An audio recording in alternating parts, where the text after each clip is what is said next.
on a vu comment améliorer l'expérience d'un point de vue déploiement et infrastructure. Et là, l'idée, c'est de se focaliser un peu plus sur l'expérience du développeur, donc les outils associés au monde du développement.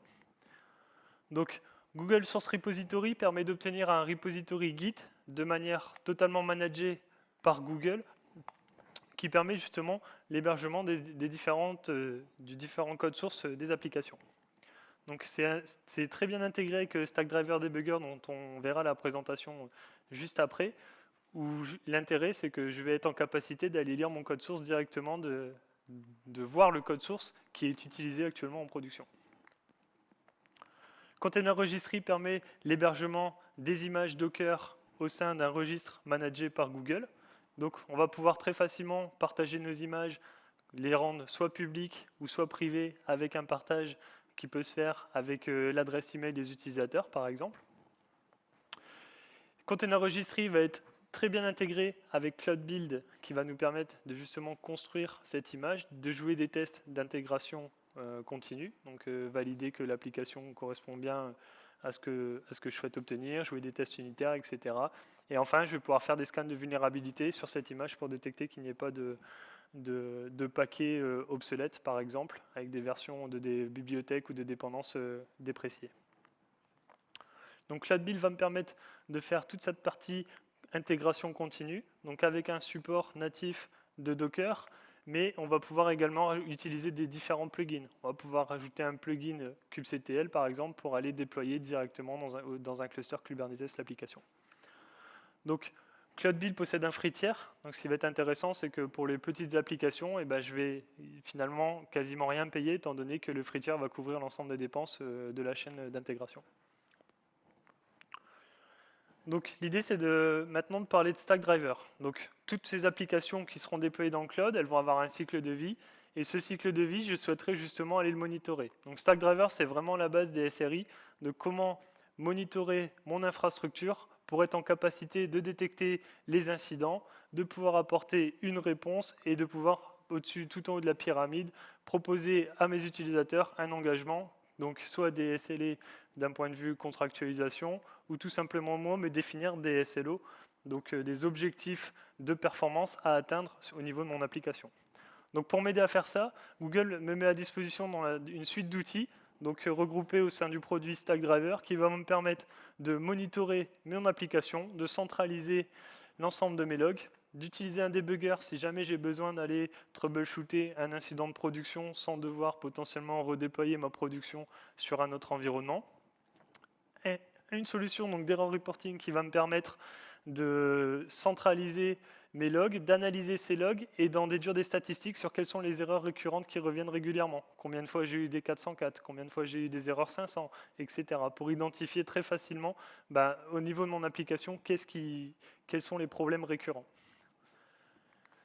Stackdriver Trace, du coup, lui, va m'apporter de la visibilité sur la latence au niveau de mes requêtes HTTP. Donc, dans un monde microservice, on le verra juste après, je vais potentiellement faire appel à plusieurs sous-services, plusieurs services sous-jacents, et donc du coup j'ai envie de pouvoir monitorer la latence sur chacun de ces services. Et donc Stackdriver Trace va me permettre de faire cela. Et enfin, Stackdriver Profiler va me permettre d'établir un graphe de performance pour identifier quels sont les appels qui sont faits dans mon application et qui sont potentiellement consommateurs de CPU. Donc, comme je disais, cette suite de 6 produits permet de définir un ensemble d'indicateurs qui vont m'aider à justement exploiter mes applications en production sur des plateformes serverless. Donc ce n'est pas parce que je n'ai pas accès à l'infrastructure sous-jacente que je navigue à l'aveugle. Du coup, Stackdriver va me permettre de voir un peu tout ce qui se passe sur l'infrastructure sous-jacente.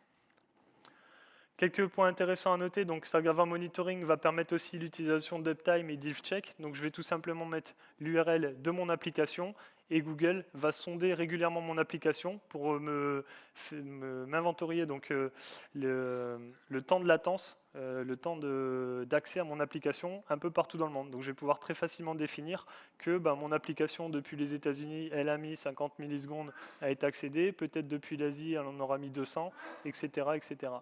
Je vais aussi pouvoir définir mes propres dashboards. Peut-être que moi, je vais avoir des indicateurs qui seront très personnalisés, donc on va appeler des custom métriques, par exemple le nombre d'utilisateurs connectés sur ma plateforme de jeux vidéo. Et bien tout ça, donc je vais pouvoir le remonter dans Stackdriver Monitoring, en faire une dashboard et sur laquelle je vais pouvoir définir des alertes. Et comme ça, si jamais j'ai une augmentation du nombre d'utilisateurs, et je vais pouvoir potentiellement déclencher des appels d'astreinte via PagerDuty ou l'envoi d'un SMS ou l'envoi d'un email. Sur la partie Stackdriver Logging, donc c'est une plateforme d'agrégation de logs. Et donc tous les logs générés par la GCP vont se retrouver dans cette plateforme. Ce qui va être intéressant, c'est que je vais pouvoir du coup, au sein de la même interface, déterminer les logs de Compute Engine, de Kubernetes Engine, de App Engine, etc. pour pouvoir faire de la corrélation de logs très facilement. Je vais pouvoir aussi utiliser ce qu'on va appeler les log-based metrics. Donc c'est par exemple dire, donne-moi le nombre de logs qui contiennent le motif error sur les 5 dernières minutes. Et donc ça, je vais pouvoir l'envoyer à Stackdriver Monitoring et pouvoir potentiellement créer des alertes quand mon application génère trop d'erreurs sur une période donnée, ce qui est signe d'un mauvais comportement et d'un bug dans mon application. Donc l'idée, c'est que je vous fasse une petite démonstration de la partie Stackdriver. Donc, je vais revenir sur mon application et le Word de tout à l'heure. Il faut juste que je la redéploie.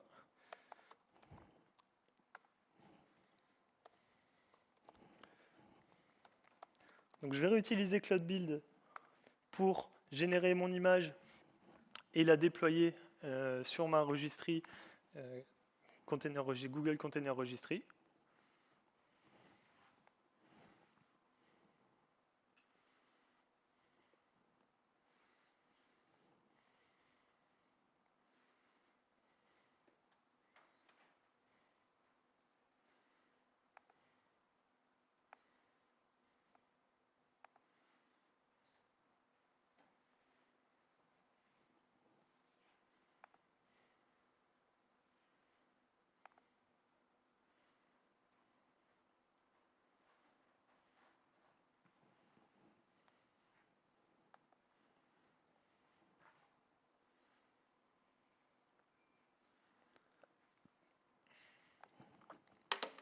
Hop, donc là, je vais pouvoir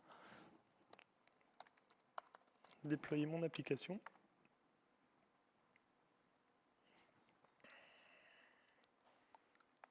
Hop. Et donc quand je vais aller sur mon application, ici, je vais avoir un ensemble de métriques. Donc là, je suis en cours de déploiement. L'idée, c'est que quand je vais aller pouvoir attaquer mon application, je vais être en capacité de voir la charge que ça a générée sur celle-ci. Donc comme tout à l'heure, Kubernetes est en train de provisionner le load balancer nécessaire pour l'utilisation de mon application depuis Internet.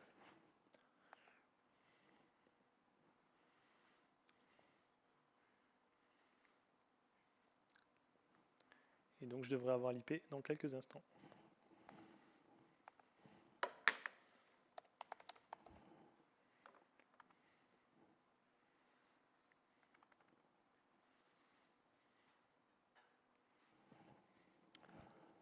Donc en parallèle, le temps d'avoir l'IP, hop. Ah, c'est bon. Donc là, je vais juste vérifier que mon application fonctionne. Hop. Ouais.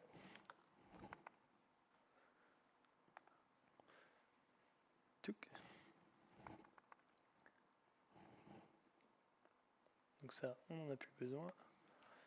Et donc là, du coup, je vais aller dans Stackdriver Monitoring.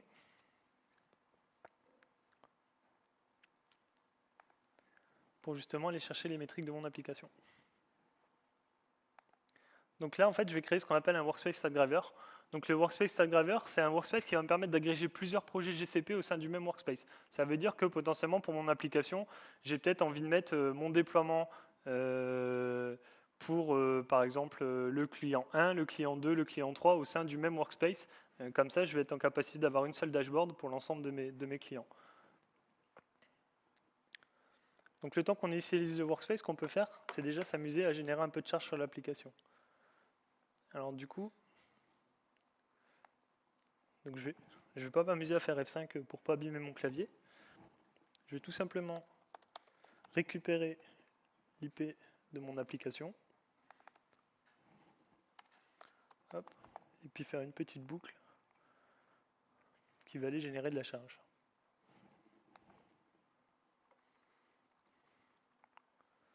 Hop. On va quand même laisser ça.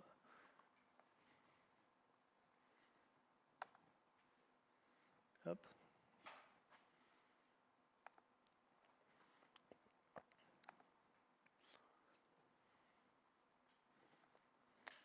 Alors, un peu trop zoomé. Hop. Et ici, du coup, on voit que je commence à attaquer mon application. Et donc, du coup, comme je génère du trafic, je vais avoir des métriques qui vont remonter au fur et à mesure. Donc là, ici, je suis sur les métriques liées à mon load balancer, mais je pourrais très bien retourner sur mes conteneurs et aller voir, du coup, la charge générée sur les conteneurs directement. Donc là, ça prend juste quelques instants pour remonter.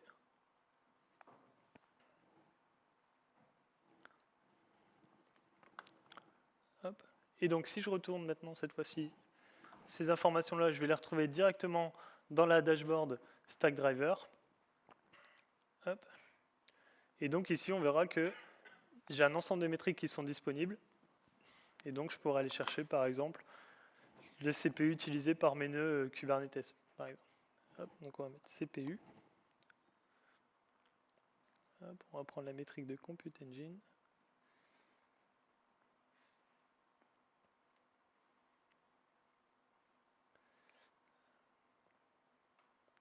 On va plutôt faire. Hop. Et ici, je vais retrouver l'utilisation CPU de mes différentes machines Kubernetes.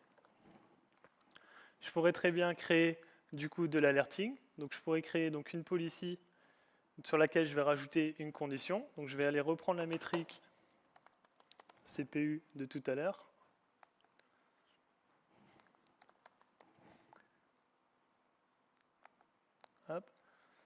Et tout simplement dire que si ça dépasse les 10%, sur la dernière minute, et ben du coup, je vais pouvoir déclencher une notification. Et cette notification, donc ce qui est intéressant avec Stackdriver Alerting, c'est qu'il y a déjà un certain nombre de produits qui sont disponibles, notamment PagerDuty. J'aurais très bien pu renseigner directement mon compte PagerDuty et déclencher de l'astreinte vocale, SMS, email, etc. de manière avec un simple clic en utilisant le Notification Channel de PagerDuty. Et ici, je peux m'amuser à mettre mon adresse email pour recevoir les alertes directement sur ma boîte mail. Ce qui va être intéressant aussi, c'est que je vais pouvoir mettre de la documentation. Donc si jamais vous faites de l'exploitation avec un niveau de support qui potentiellement n'a pas connaissance de vos procédures, et ben vous pouvez directement mettre la procédure dans le cœur, dans le contenu du mail, et comme ça, l'équipe d'exploitation reçoit directement la procédure effectuée. Et ce qui va être intéressant, c'est qu'on peut aussi utiliser PubSub pour automatiser le traitement de l'incident. Donc l'idée, c'est qu'on va déclencher une notification qui sera envoyée dans un topic PubSub sur lequel sera jouée une Cloud Function. Et cette Cloud Function, dans un exemple, par exemple, de sous-utilisation, eh bien, je peux potentiellement en retirer toutes les ressources. Voilà, j'en ai fini. Donc ici, si on rafraîchit, normalement, on voit que la charge a évolué. Hop, pardon. Hop. Donc là, je vais juste un Hello World, mais en production, vous aurez bien sûr des graphes beaucoup plus conséquents. Voilà.